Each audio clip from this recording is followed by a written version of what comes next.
Thank you for tuning in to KBCZ 90.1 FM, Boulder Creek Community Radio. This is the WSI Weekly Report.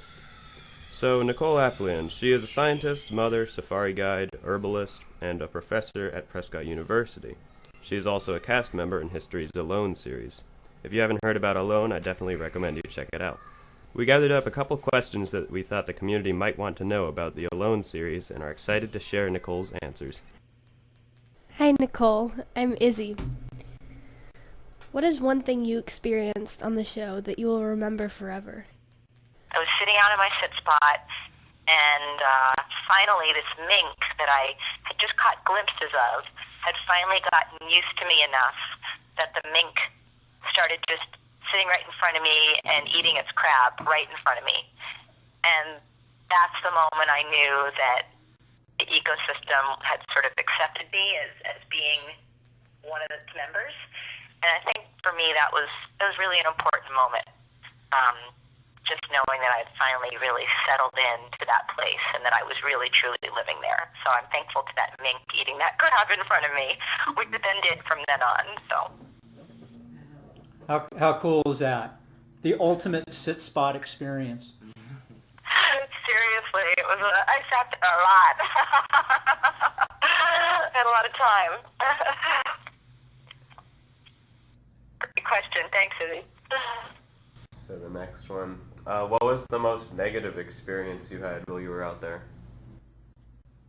Well, I don't know. It was a pretty great experience overall. I loved it out there. I felt just right at home, and I loved living out in the woods. I mean, it was such a great time for me. I think the hardest thing, I don't know if it's a negative experience, but the hardest thing for me was really just missing my kids, knowing that I was gone and that they were probably really missing their mom. So that was the hardest thing for me. As far as a negative experience, I don't think I really had any negative experiences out there. It was all pretty positive.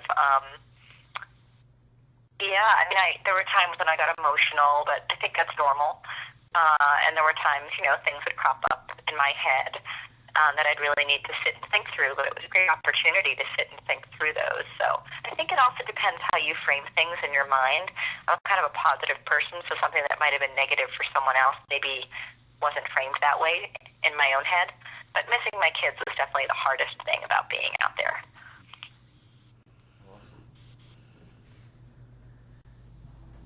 I'm Lauren, and our third question is, what camera equipment did you have? Oh, that's a great question, Lauren. So we had a lot of camera equipment.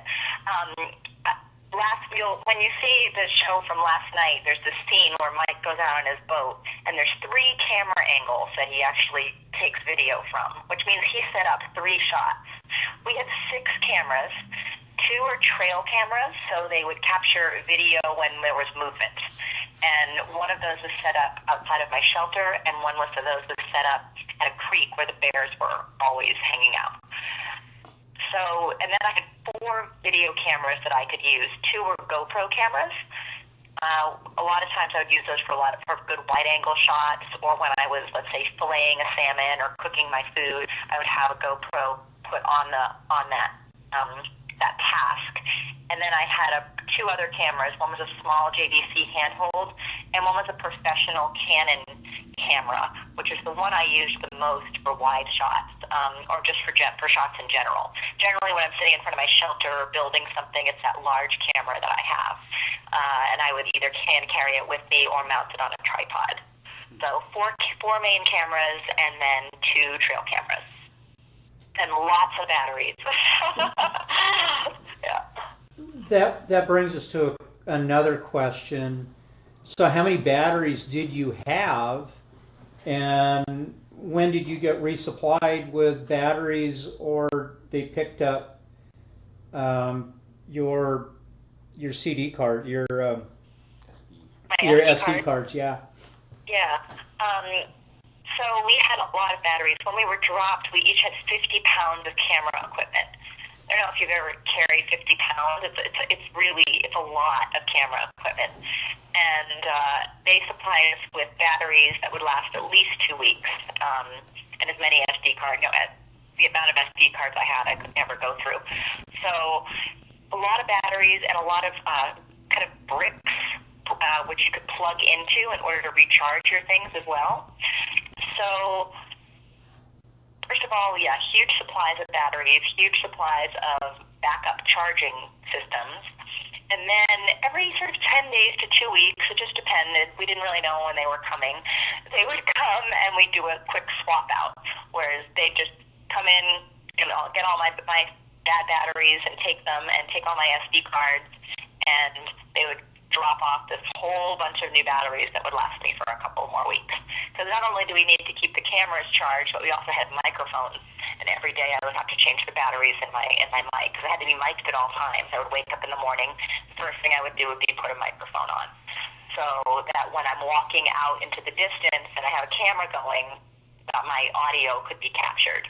So that was part of my daily routine. So that was the general way that they swapped out batteries and SD cards. Did you have physical contact with anybody when they swapped the cards out? Not much. They tried to keep it to a minimum, and they tried to keep it equal among all of us, so we didn't have huge amounts of physical contact. I have one question. How did your views change on the outdoors and modern life? Wow, it didn't change that much when I was out there. I spent a lot of time, I'm sure like your mentors do, and probably you all do. I spent a lot of time outside. I love being in the woods. It's my favorite place to be. And I have spent time alone before. It was when I was out there, it was fairly easy to be alone and to be having this wonderful experience of being away from social media and phone calls and people needing you and all that sort of thing. For me, the real hard part and the thing that changed is when I came home is when the difficulty started. And I actually just heard an interview that Alan, the winner from last year, just did. And he had a similar experience. He said his time out there was great.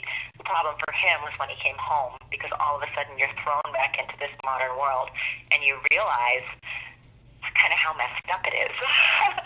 And I don't want to put a negative spin on our world, but there's a lot about it that I don't agree with, and there's a lot about it that I'm trying to move away from as far as daily living goes. And it was that coming home and that transition, and I feel like I'm sort of still in that. Spending too much time having to answer things on the computer and things along those lines, because I need to do that for the show while it's airing, is stressful to me. Being out on the show alone was wonderful. Coming back and dealing with sort of the modern day things that we have to deal with in our society on a day-to-day basis, I find that to be quite stressful and hard. So it really opened my eyes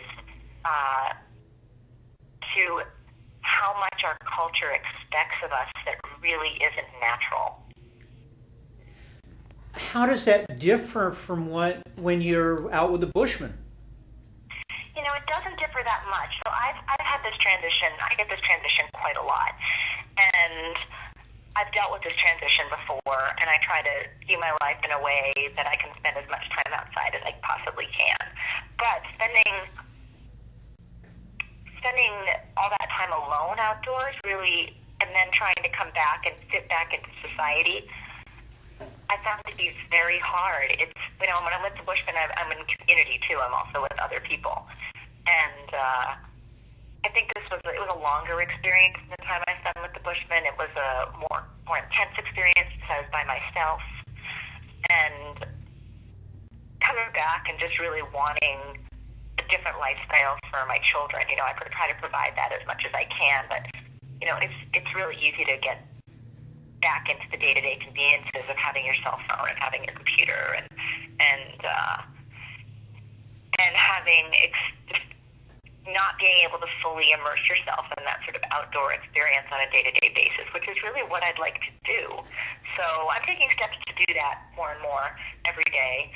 I'm spending more time at my cabin and looking for a place to move to out to the country so I don't have to spend as much time in town.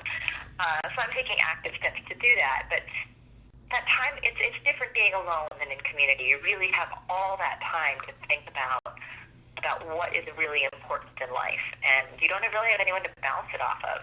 You just have the camera to bounce it off and you end up telling the camera pretty much everything. Every intimate thought, everything that's going through your head, you tell to that camera, because we weren't allowed journals, we weren't allowed books, we weren't allowed anything, because the idea of the show is for you to tell all of that to the camera, which I think we all do in quite a lot of depth. And I know for a lot of us, the transition home has been very difficult. So I think it was just difficult. It was on a bigger scale, Brian, than going to Africa. Even though I, lived there for a long period of time, it's still not having that human contact adds a whole different layer and level to it. I'm just curious if the insects were a real nuisance for you. Not at all. It was cold, so the insects had passed by the time we were dropped out there. I did have a lot of insects in my shelter. My shelter was cozy and warm, and so the mice and the spiders and a lot of insects moved into my shelter because it was a great place to be, because it was dry and warm and cozy. So I had a lot of things crawling across me at night, and there was, constantly things dropping on my face, things like that when I was in my shelter. But as far as being bitten by insects and having to swat things away, no, it was too cold by the time we were dropped for biting insects to really be a problem. Okay. And it wasn't a problem at all. Good And I'm a to know. magnet for that stuff too, so I was really pleased that I wasn't swatting away mosquitoes constantly. What was your cooking situation? Were you cooking near where you were sleeping or far away? What was... That's a great question. A lot of people say you have to have a cooking camp set up really far from your sleeping camp. Now, I have never done that. I lived in Africa in a tent for years and always cooked at where I lived. Always. I never got where I lived, but I always cooked where I lived. And I'm just really aware about predators. I just have a really good awareness about me. During the daytime, bird language tells me a lot. And at nighttime, I just have this sort of sixth sense and try to not have my back to any place that I shouldn't have my back to. I cooked in camp. It would have been difficult to cook anywhere else. I wanted to have one main fire. I could have made a separate cooking camp, but it would have required building another structure that had cover over it, etc. So I ended up cooking. I didn't have a fire inside my shelter. I had a fire just outside my door of my shelter, and I had a reflecting wall, so all of the heat would reflect back into my shelter. And I built a porch with an awning, so I could sit outside and be dry and be next to my fire. And I cooked right on that fire, right where I slept. Though where I slept was completely enclosed because I had a door on my shelter. I was just very careful to get rid of anything that smelled. I would move it away from my camp. I would wash my dishes in the ocean, would get rid of absolutely everything. I would never gut my fish at the camp. I would gut it down at the water where the smell would wash away really fast, and then bring the fish back to the camp itself. Any bones I would throw back in the ocean. And I was generally at my camp at night. In the middle of the night, when it got dark, unless there was a really good low tide that I really wanted to hit, when it was dark, I was back at camp. So I felt very protected and safe at my shelter. I never felt nervous. I think there was one time when I was washing my dishes, which were large clamshells. Those were my dishes. One time when I was washing my dishes and it had gotten dark and I was bending down washing them, that I got like a prickly thing at the back of my neck, and I just knew there was a cougar nearby. So I just turned around and went back to camp. Other than that, I felt very safe and never worried about things at my camp. Part of that was where I placed my shelter. I did not place my shelter near fresh water. I was very careful. When I got there, which my first week isn't shown on the TV at all, so all that got missed. But when I arrived, the first thing I did was drop everything and go on a 3-hour scouting mission. I decided where I was dropped was not a good place to camp because there was a lot of fresh water and a lot of fresh bear sign. My 3-hour scouting mission finally got me to the place, allowed me to find the place where I ended putting my shelter, where there were no bear trails right there. There was no fresh water right there. Fairly close to the ocean, very far from fresh water.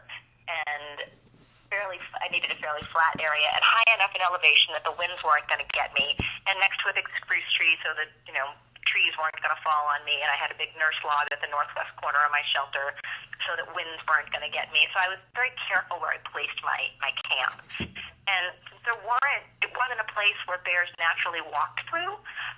I had a pretty good feeling that if I kept the smells down, they weren't going to walk through there. So I didn't, I wasn't that worried about having animals come into my camp, like bears ripping things open, because I wasn't anywhere near in their normal pathway. Even though there were bears everywhere, I placed myself outside of their normal zone. And tracking helped with that, just really being able to track and know where the bears were moving and where they weren't. So, very, very confident. And I didn't bring a fish back to my camp. I mean, I was eating other things, slugs and crabs and limpets and mushrooms and things that wouldn't really bring bears in for the first week, and nothing came to my camp. So I felt pretty confident, by day, whatever it was, day 10 when I got that first large fish. I felt pretty confident about cooking it in my camp. Had I had bears come to my camp and check it out my first week, I may have done something very differently and then put a cooking camp in. So it was really dictated by circumstances. So, speaking of your whole shelter situation, when did you start to build your permanent shelter? Day one. To me, shelter is one of the most important things. Water's easy there. There's fresh water. I could make a fire. It rains a lot, so I built a water cache. So the first couple days I had to boil water, but after that I had a water cache. So shelter was immediate for me because I had fire and water already sorted out. So day one I felled a hemlock tree and set up my ridgepole. Put it on a tripod on one end. It was held up on the other end by another tree, actually, and started building my lean-to immediately.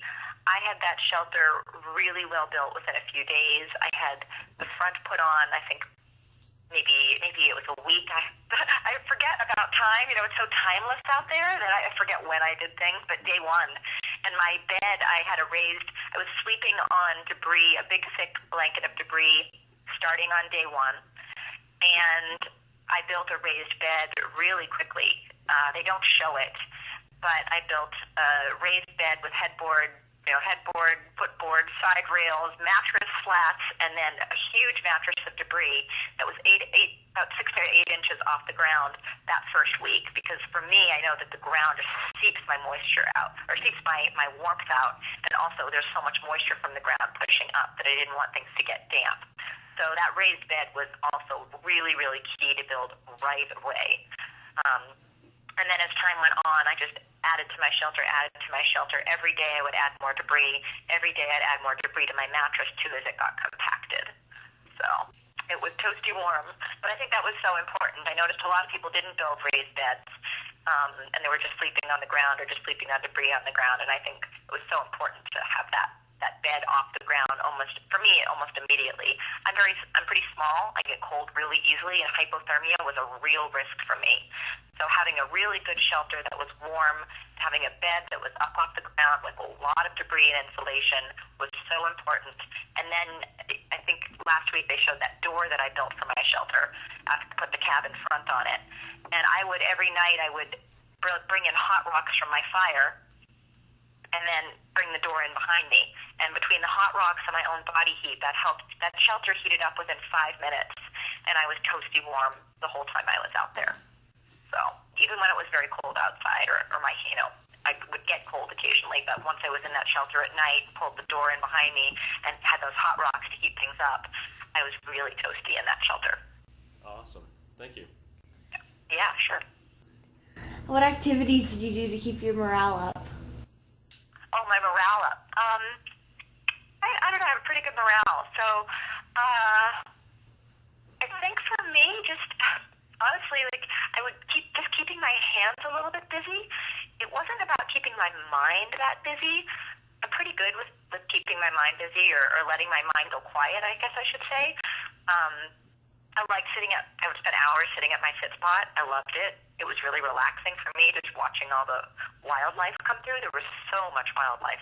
And really getting to know, there's the eagle, and it flies this way. It sits on that one tree. Oh, there's that blue heron that comes in all the time. Here's the pair of kingfishers that are always here. So you get to really know the patterns of the animals around you. So sitting at that sit spot was definitely one of the things. And then keeping my hands busy, doing small projects. I don't think they've shown any of the projects that I've done yet, but one thing that I did a lot of was basket making. And that was just something just very quiet I could do just to keep me busy and spend a lot of time doing, and just something to kind of keep my hands going. And it was very relaxing for me to just do simple projects like that, and really just observing the wildlife. I'm a biologist, and I love observing wildlife, and so for me, just having that quiet time, I don't know, I really enjoyed it. So, and then I always had projects to do. I always had firewood to cut, and I always had debris to cut and bring back to my shelter. Those were my constants every day: firewood and debris, firewood and debris, firewood and debris. So, and then of course food, but that was mostly dictated by the tides. Oh, I would sing. That's what kept my morale up a lot. I sang all the time. All the time. One question was, how much of what you record actually gets used? Very little gets used. I recorded, all of us, I'm sure, recorded huge amounts of footage. Huge amounts of footage. I mean, my first week wasn't even shown on television at all. They didn't start me until day 7. So huge amounts of footage were recorded, and, they can only, with commercials, it's about a 40-minute show, and they need to show everybody, or most people each time. So very little of what I recorded actually made it to television. And there's some things, I look back on have already passed. I thought, oh, darn, I wish they'd shown that. It was so cool. And we're all thinking that, But what you're seeing, of course, is an edited snippet of what our life was really like out there. And I think they also do try to show our hardest times as well.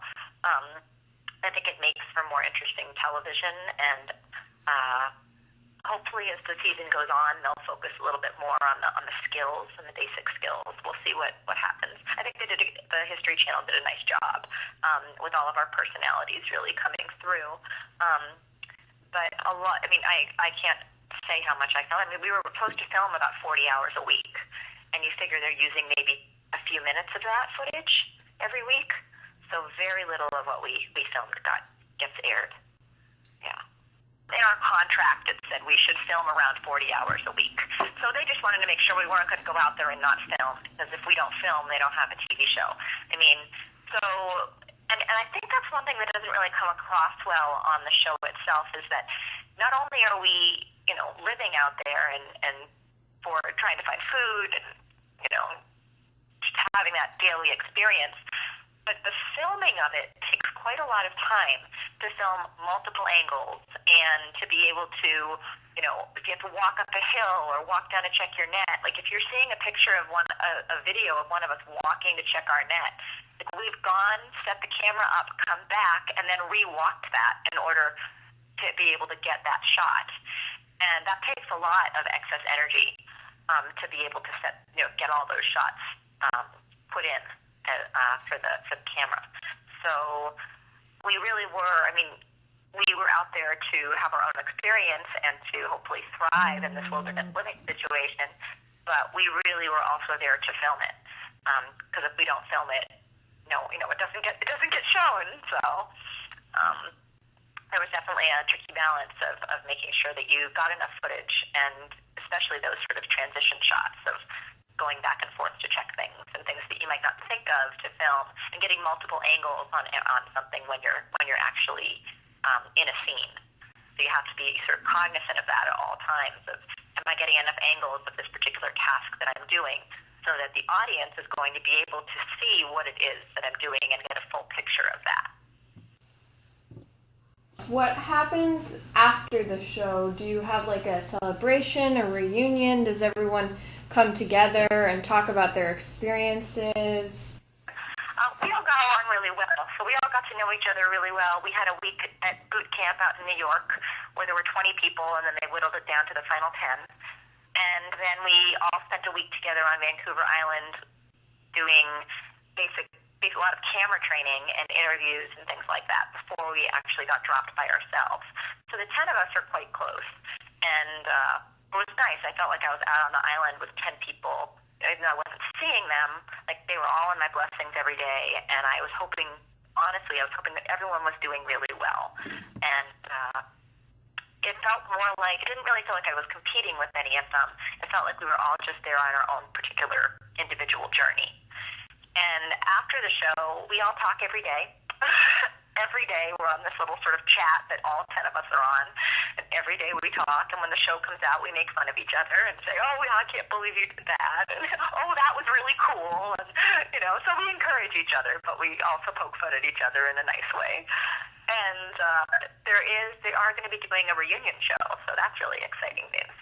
So we'll be seeing each other in June. We're going to be filming a reunion show. So we're all going to get together, and they're going to be airing that. I'm not sure when, but we're all pretty excited about that. Is that when they tell the audience who wins? I think it's going to be aired. Yeah, it's going to be aired on the History Channel. I'm not sure when. I think we're recording it. They haven't given us precise dates yet, but we're going to be recording it this summer before the end of the season. So. So that's when we find out who won. No, I don't know. I don't know if they're going to air it before the end of the season or after the end of the season. I'm not sure. All I know is we're all flying to New York, and we're going to do a reunion show with the entire cast. So if you're the last person out there, of course you wouldn't know it, but if you are, would they wait for you to press the button, or would they just come and pick you up? No, mimicking what they did last year, the last person who's there is the person. So last year someone tapped out on day 55, the second to last person, and on day 56 they went and told the winner that he'd won. They don't just leave you hanging out there. They tell you that you won. Okay, awesome. Yeah. So, Nicole, what was the first thing you did when you got home, other than hugging your boys and your partner? What was that was the first thing I did. That's all I cared about. Exactly. And what was the first thing that you ate? Was there something you were really craving? Yeah, I was craving hot chocolate for some reason. I think I was craving sweetness. There's not very much that's sweet out there. I don't eat a lot. I try not to eat a lot of sugar, but I was really craving something sweet. So when I got out, it was actually still up in British Columbia when I finally left my site.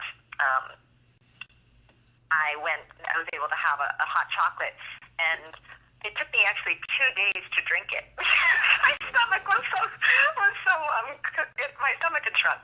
So I nursed that hot chocolate for 2 days, and then I did have a first meal of a big old steak, vegetables, and potato with like sour cream and such on it. So, but again, I couldn't finish the meal. It again lasted me a while. But that was the first thing I ate when I got out. I was definitely craving different tastes. I ate 25 different species of food when I was out there, which I'm thinking is probably the most variety out of anyone. I'm not 100% sure on that, but that would be my guess. I have a pretty good knowledge of plants, which I think helped a lot, and my master's is in marine biology, which also helped a lot. So just knowing what was edible and what wasn't, and maybe branching out a little bit more into what was available for foods. And but I was craving just new and different tastes. At one point I was craving cheesecake, which was not something I should eat right away. I had to be careful reintroducing things into my diet, but I had this intense craving for cheesecake. So it's just, it's funny what your body craves when you haven't had it for a long time. So how long was your first bath? Oh, it was long. I took 3 baths and 3 showers. So I showered because I thought that would help get the first layer off, and then I took a bath, and I was like, oh my God. Showered again, took another bath, showered again, took another bath, and I still was peeling layers of grime off of me. I took 2 sponge baths when I was I say sponge baths, I didn't have a sponge. 2 little baths when I was out there, but it wasn't enough to do the trick. I was really careful to keep my hands and I would clean under my nails with a stick clean because I wanted to, I didn't want to get ill from anything. And but I really, I was so dirty when I got out. I didn't realize I was that dirty. It didn't feel like it. I would wash my face and I wash my hands and things and try to keep semi-clean and be semi-hygienic. But I'm not changing out of my, once it gets cold, I'm not changing out of my clothes ever. So I never noticed how dirty and how many layers of grime I had on me. The back of my neck and the base, like, and the base of my skull, and was black with grime, and I don't think I was clean for days, even with all of the scrubbing that I did. It took a really long time to get all of the layers off. I actually ended up peeling layers of skin away almost to get all of the grime off. So, but I didn't notice it when I was out there. I also didn't have a mirror, so we had the camera lens, but you can't really see yourself very well in that. It's a very different thing when you get out and look at yourself in the mirror after however long period of time each of us were out there. But it took a long time to get clean. Did you ever see a wolf or other cool animals? Yeah, there were wolves at my site, right there, not the whole time I was there, right at the end of when I was there, and you'll see when that is as the show progresses, but there were wolves at my site, and it was actually very cool. There were wolves that deer who swam. That's the only deer I saw. I really didn't see deer or elk when I was out there, or sign of them. The only deer that I saw was from the wolves at my site, and the deer swam all the way across this huge bay in order to get away from the wolves. Lots of bears, as I think if you've already seen, my site was chock full of bears, mostly just the male bear and then the mom and cubs all the time. And then a cougar that would come occasionally behind my camp. A lot of mink, a lot of cool birds. As far as mammals go, not much else. Some small mammals, some squirrels, lots of mice at my shelter, but not too much else as far as mammals. It wasn't a mammal-rich environment where I was, other than the big predators. There were a lot of big predators, and harbor seals and things like that. Does the person who won know that he or she won, like, now? Yes, the person who won knows that he or she won, yes. What kind of things did you eat that you enjoyed the most? Enjoyed the most crab. I loved crab. Most of them were very small that I would get in the intertidal, and I've had sort of crab and limpet stew, and small eels that were in the intertidal. But occasionally there'd be a really good low tide, and I'd be able to go way out and catch larger crabs. And I had a couple of wonderful crab feasts that were really memorable. I think my favorite food, other than the mushrooms, I love mushrooms, and the greens, which I was really craving. So when I ate greens, I was just really excited about eating greens, were the chitons. I don't know if you know chitons. They're a marine animal. They're a mollusk similar to a snail or a limpet, but they have 8 plates on the back. And there were some really large mossy chitons out there, only again when the tide was really, really low. I did not have a great intertidal area, so I had to wait for the tide to be really low to be able to collect them. But the chitons I would just cook up and then eat the foot like you would do with a limpet. And those were really delicious. That was one of my favorite foods out there. And then, of course, fish. I caught dogfish and some rockfish and on my lines, and then salmon in the net. Those were always a treat. So, but I was really craving the greens. Whenever I, would go and collect greens, it was always a really great. I had to walk a little bit from my site to collect greens, and it was always a treat to get good greens. What was the worst or most disgusting that you ate? The most disgusting thing, do you know isopods? Marine isopods? They're like roly-polies, but the marine type. They're like black and big and look like sea lice. Yeah, those. They were just.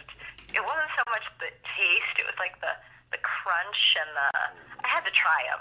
They were there and I tried them, and the look and the taste of them was just sort of. It wasn't a thing I'd repeat. And the slugs were fine. I thought the slugs tasted just fine. I've had slugs before and didn't think those were so bad. So I think the things that people thought might be the grossest weren't. So. Did you ever go back and delete anything that you had recorded? No, I would have loved to have done that, but we weren't allowed to. It was a very strict in our contract. We are not allowed to delete anything. So even if I had filmed something and I had second thoughts later of maybe I shouldn't have filmed that, or I wish I hadn't said that, I just had to let it lie and not delete it. Was your own ethics that prevented you from doing that, or did they have some way of telling? It was in the contract. I mean, legally, I guess it was in our contract. Would they have done anything if I deleted something? I have no idea. It, to me, just seemed, I had promised that I wouldn't do that, and I didn't. So, yeah. I don't know if anyone else did or did not, but we were told we were not allowed to delete anything that we had filmed, and that was definitely in our contract that we had signed. So,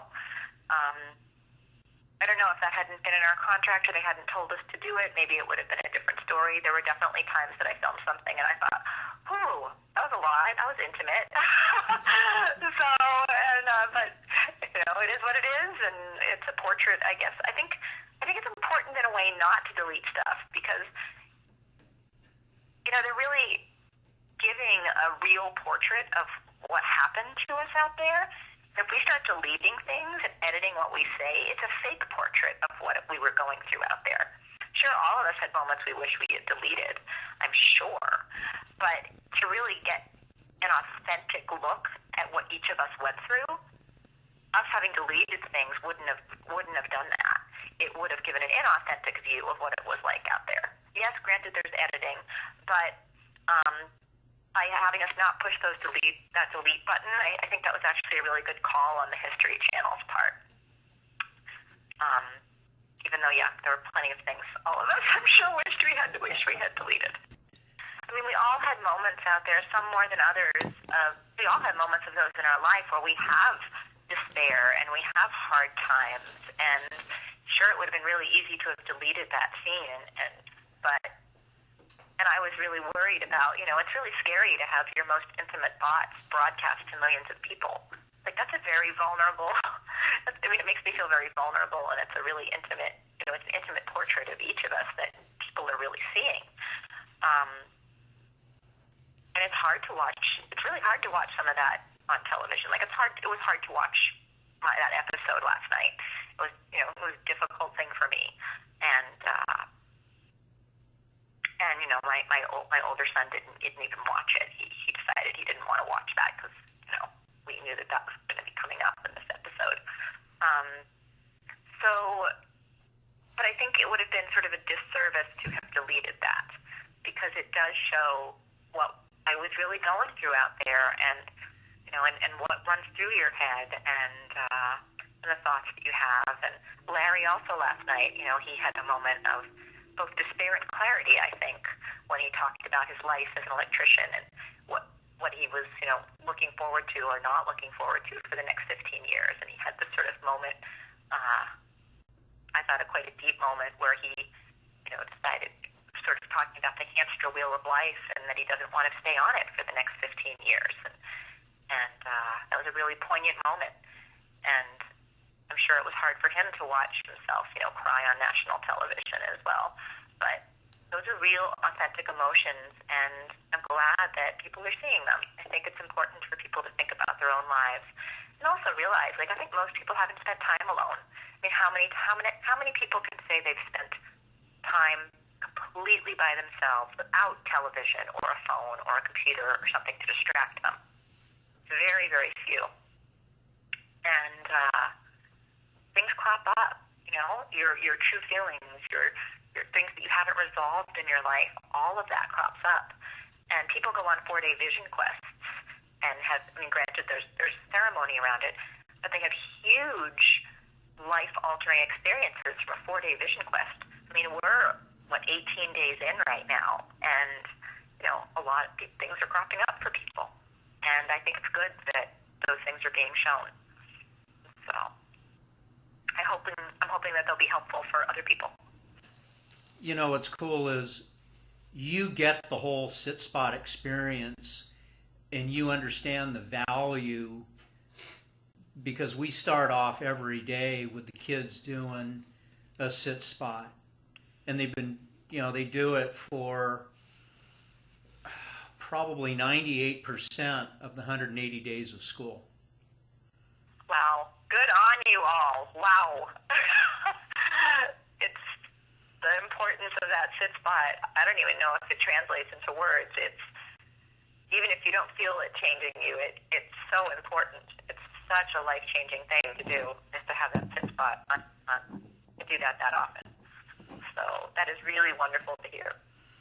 And then we do that on steroids because then they journal it or they sketch it. Mm-hmm. Nicole, do you have any questions for these guys? Wow. Mostly I'm just really excited that you're doing this, you're in this program with Brian. Like, how lucky are you? I hope you all know how lucky you are. Oh, wow. And I'm just so thrilled that you're into the show and watching it, and I hope you're learning from it. And mostly it's just, get outside and spend wonderful time in nature. It's like keeping that nature connection going is so important. And it's really easy to lose that. And it's so heartwarming to me to know that you all are doing that, on such a regular basis. So I can't think of any questions, right now. Mostly just comments, which is like, well done. And I hope that you all keep this through your life and will pass this on to your kids and to people that are younger than you that you'll end up mentoring. So yeah, I think that's all I really wanted to say. Well, I'm certainly looking forward to the next time where we can be face to face. Galen was actually Izzy and Galen were at Buckeye. Oh, cool. Did I meet you all? I'm trying to remember. I met so many people there. Izzy, your name sounds really familiar. I met you, didn't I? Yeah, right? I think so. Yeah. And Galen, did we meet? I don't know. There were a bunch of people there, so. There were a lot of people there. I know. There were a lot of people there. It's a huge gathering. So, yeah. Yeah, I actually had a couple messages from friends afterwards saying we were both at Buckeye and we I guess, never even found each other. So it's that. So wonderful. Well, thank you. I really appreciate all the questions. They were great and showed a lot of insight. And I thought you all did a really good job at putting them together. So I appreciate the call today. And I can't speak for everybody else, but I certainly